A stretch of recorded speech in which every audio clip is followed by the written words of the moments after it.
मैं जयपुर बोल रहा हूं। मेरा इतिहास आज से सदियों पुराना है। जब 17वीं शताब्दी में मुगल अपनी ताकत खोने लगे, तब राजपुताने की आमेर रियासत एक बड़ी शक्ति के रूप में उभर रही थी, जिसका फैलाव मीलों दूर तक था। और आमेर रियासत की राज व्यवस्था का संचालन सुचारू रूप से चलाने के लिए आमेर रियासत की मुझे नई राजधानी बनाने की कल्पना महाराज सवाई जयसिंह द्वितीय ने की थी। मेरी स्थापना विद्याधर भट्टाचार्य नामक एक बंगाली ब्राह्मण ने की थी, जिन्होंने मुझे 9 चौकियों में बसाया था। इसमें मेरे 2 खंड राजमहल तथा वैद्यशाला के लिए रखे गए थे। सूरज पोल से चांद पोल तक की सड़क 2 मील लंबी और इसकी चौड़ाई 120 फीट रखी गई थी। महाराज सवाई जयसिंह द्वितीय, जो कि कछवाह वंश के शासक थे और एक पराक्रमी राजा के साथ साथ एक विद्वान और एक ज्योतिषज्ञ भी थे, इन्होंने ही राजस्थान में सर्वप्रथम सती प्रथा को रोकने का प्रयास किया और विधवा विवाह को बढ़ावा दिया। मित्रों, ये वही कछवाहा वंश जो भगवान राम के ज्येष्ठ पुत्र कुश की संतान होने के कारण ही कुशवाह कहलाए, या आगे चलकर कछवाहा बन गए। मुझ में 3 सुंदर चौपड़ों का निर्माण किया गया।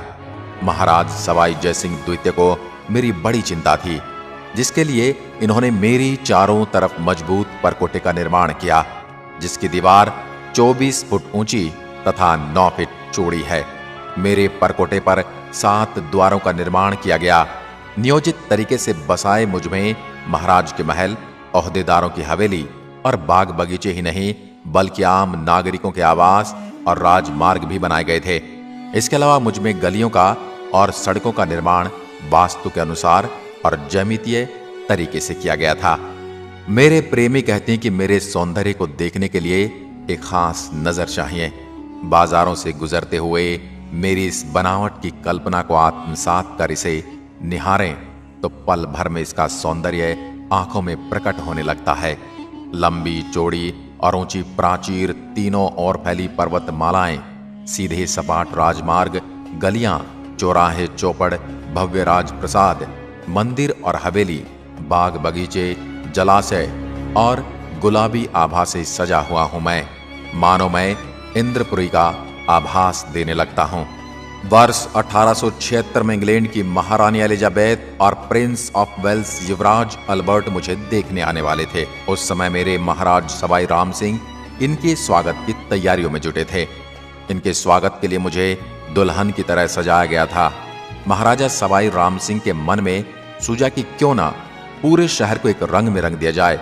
फिर उन्होंने उच्च अधिकारियों से इस पर मंत्रणा भी की और मुझको गुलाबी रंग दे दिया गया। उसके बाद से मैं गुलाबी हो गया और बाद में चलकर मुझे गुलाबी नगर कहा गया। 19वीं सदी में मेरा विस्तार शुरू हुआ। तब मेरी जनसंख्या 1,80,000 के आसपास थे। 2001 के आंकड़ों के अनुसार 23,37,319 और 2012 के बाद 30 लाख से ज्यादा हो चुकी है। मेरे मुख्य उद्योगों में धातु, संगमरमर, वस्त्र छपाई, हस्तकला, रत्नमय आभूषण का आयात निर्यात तथा पर्यटन उद्योग शामिल हैं।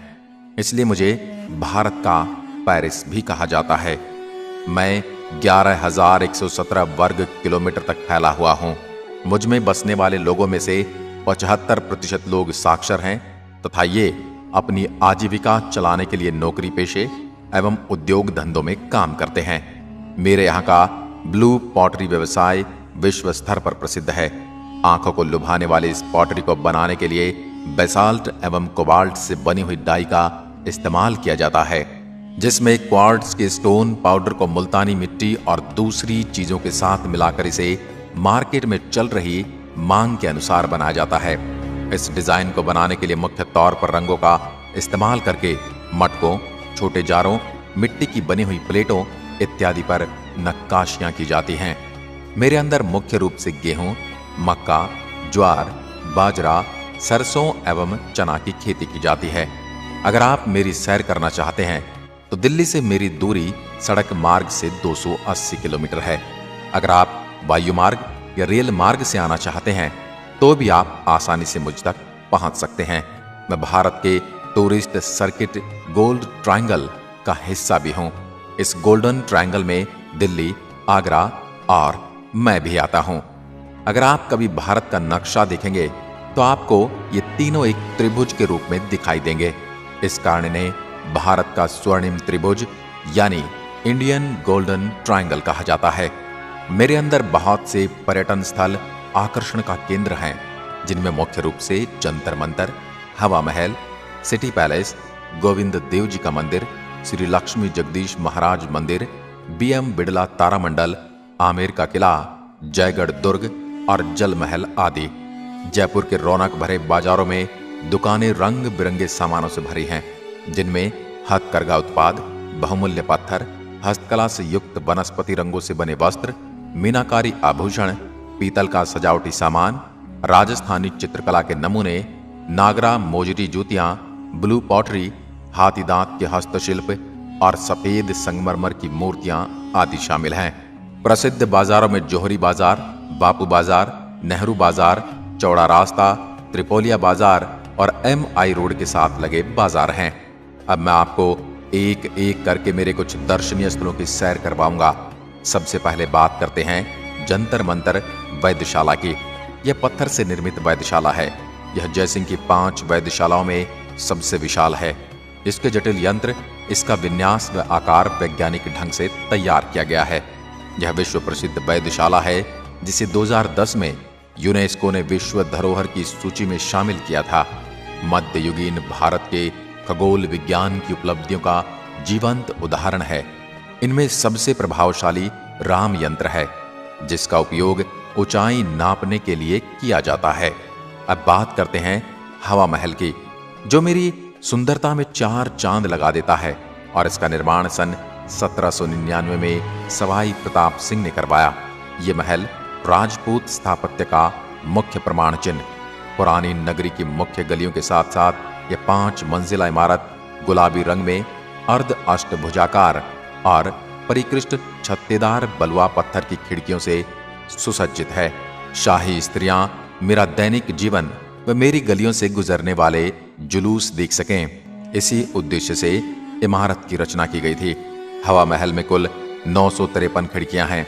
इन खिड़कियों से जब हवा एक खिड़की से दूसरी खिड़की में होकर गुजरती है तो ऐसा प्रतीत होता है जैसे पंखा चल रहा है।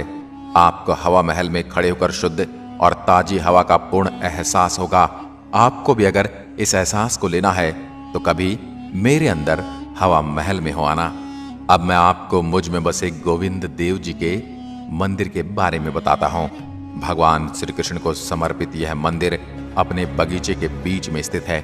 मंदिर में स्थापित मूर्ति महाराज सवाई जयसिंह द्वितीय वृंदावन से लाए थे। अब मैं अपने आमेर महल के बारे में बताता हूँ। यह लगभग 2 शताब्दी पूर्व राजा मानसिंह, मिर्जा राजा जयसिंह और सवाई जयसिंह द्वारा निर्मित महलों, मंडपों, बगीचों और मंदिरों का एक आकर्षक भवन है।